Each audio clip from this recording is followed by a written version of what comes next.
Now the spring is wound up tight, will uncoil it itself. That is the convenient thing in tragedy. At least a little turn of the wrist will do the job. Anything will set it going. A glance at a girl happens to be lifting her arm to her head as you go by. The feeling you have when you wake up on a fine morning that would like a little respect paid to you, if it were as easy to order as a second cup of coffee. One question too many idly thrown out over a friendly drink. The tragedy is on. Then it is automatic. You don't need to lift a finger. Death, treason, and sorrow are on the march, and they move in the wake of storm, tears, stillness, every kind of stillness. A hush when the executioner's axe goes up at the end of the last act. The unbreathable silence when the two lovers, at the beginning of the play, their hearts bare, their bodies naked, stand for the first time face to face in the naked room, afraid to stir. The silence inside of you, when the roaring crowd acclaims the winner, so you think of a film without a soundtrack, mouths agape and no sound coming out of it.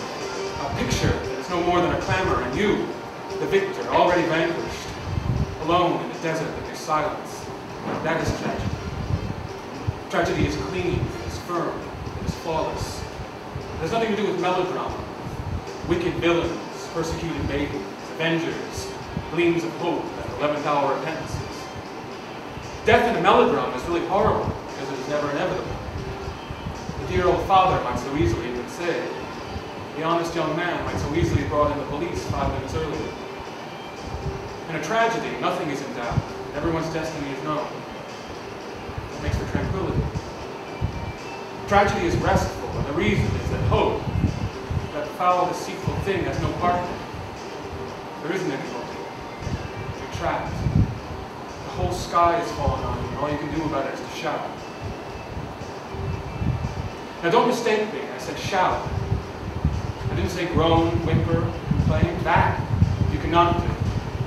But you can shout aloud. You can get all those things said that you never thought you'd be able to say, didn't even know you had it in you to say.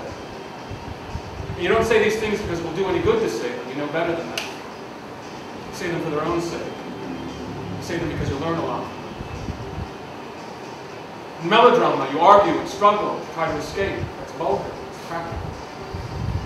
But in tragedy, there's no temptation to try to escape. Argument is gratuitous. It's kingly. The play is on. Antigone has been caught. For the first time in her life, Antigone is going to be able to do so.